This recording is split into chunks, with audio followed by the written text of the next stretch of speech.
संदीप ने अपनी माँ के कहने पर गांव में शादी कर ली थी। लड़की का नाम था सुनीता। माँ का कहना था एकदम मॉडर्न बहू नहीं होनी चाहिए, लेकिन उन्हें नहीं पता था कि गांव से आने वाली बहू सुंदर सुशील तो होगी और उसको गांव से बाहर भी निकाल लाएंगे, लेकिन उसके अंदर का गांव कैसे बाहर निकलेगा। शादी के कुछ दिन बाद, माँ टिफिन तो देना जरा। बेटा अब तो स्कूल नहीं ऑफिस जाता है, माँ से नहीं अपनी बीवी से टिफिन मांगा कर। ओके माँ। सुनीता टिफिन ले आओ। एक किलो टिफिन, इसके अंदर पिस्ता डाल दिया है। पिस्ता? पिस्ता क्यों? सास जी ने बोला था ना कि आपको पिस्ता बहुत पसंद है। ओहो, मैंने पिस्ता नहीं पास्ता बोला था, पास्ता। पास्ता? कहीं होता है पास्ता? अरे बेटी तू रहने दे, मैं बना दूंगी। अच्छा किया कि पाव भाजी बनाने का नहीं बोला, वरना किसी के पाव बना देती है। सुनीता को बुरा लगता है, लेकिन उसकी नादान हरकतें कम नहीं होती। ऐसे ही एक दिन, अरे तुमने ये क्या लगाया है? अरे आप वो फूस फूस करके लगाते हैं ना, वही। डियो? का दियो? किसको दियो? अरे वही ना जिससे खुशबू आती है। हाँ हाँ सही पकड़े हैं। अच्छा लेकर तो आना। कौन सा डियो लगाया तुमने? अभी लेकर आते हैं जी। संदीप की बात मानकर सुनीता अंदर से खुशबू वाला फुसफुस लेकर आती है। OMG! OMG मतलब ओ माय गणेश ना। अरे OMG छोड़ो, और ये खुशबू वाला फुसफुस की बात कर रही थी तुम? हाँ इसी की, फिर से सही पकड़े हैं। अरे देवी, लेकिन आप सही नहीं पकड़े हैं, ये डियो नहीं है। डियो नहीं है तो क्या लियो है? अरे ये रूम फ्रेशनर है, जिसको कमरे में छिड़कते हैं, खुद पर नहीं। कोई बात नहीं, माँ कहती थी आत्मा किराएदार है, शरीर एक किराए का कर्म।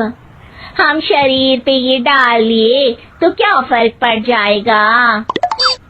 अरे बहू, ओ बहू, मेरे लिए फल तो लिया, फिर मैं बाजार जाऊंगी। सुनीता अपनी सास के लिए फल लेकर आती है। अरे बेटा, पपीता, तरबूज और सेब फल ऐसे कैसे खा लूं? काट कर तो लिया। माँ जी, मेरे गांव में तो खेत से उठा के सीधा खा लेते हैं। अरे ये तेरा गांव नहीं है ना। अरे संदीप, तू ही कुछ समझा देना इसको बेटा।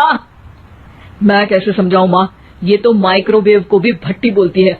कल मैंने बोला हाय कैसी हो, तो बोलती है किसी को हाय नहीं लगानी चाहिए।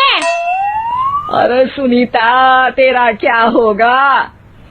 अभी तो कैसे बताऊं माँ जी, अभी हम कुछ करेंगे फिर पता चलेगा क्या होगा, लड़का या लड़की।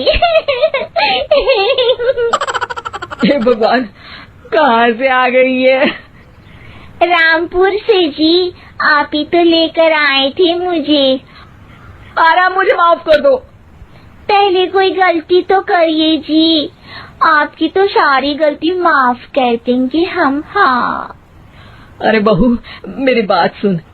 फल यानी कि फ्रूट जब भी लाए ना तो काट कर लाना, ठीक है? जी ठीक है माँ जी, फल यानी फ्रूट यानी काट के लाऊंगी।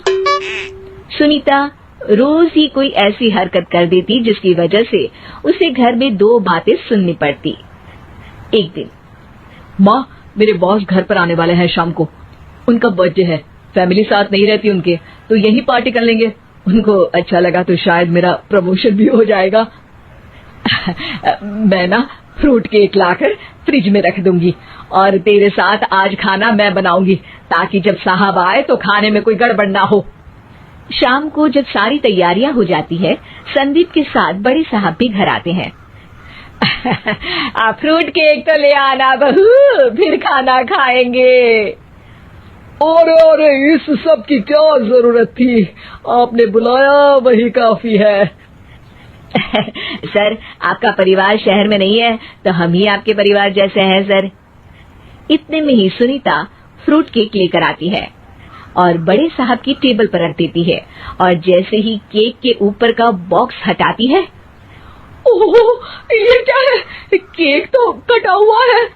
मैं तो ऐसा नहीं लाई थी। आप मुझे शाबाशी दे सकती है माँ जी, मैंने ही केक काट दिया।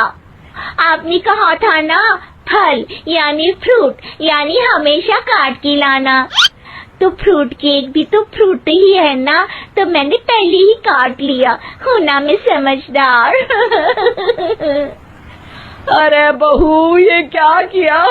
केक हमेशा वही काटता है जिसका जन्मदिन होता है।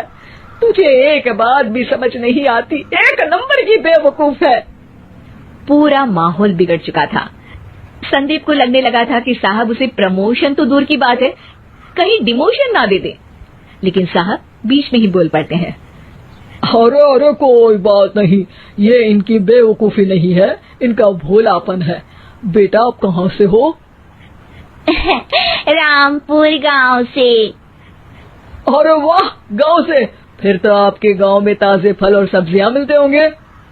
हाँ, सही पकड़े हैं। हम तो काटते भी नहीं, सीधा खा लेते हैं। मैं ना एक बार तुम्हारे गांव घूमने जरूर चलूंगा। क्यों संदीप, ले चलोगे ना? मुझे गांव घूमना बहुत पसंद है।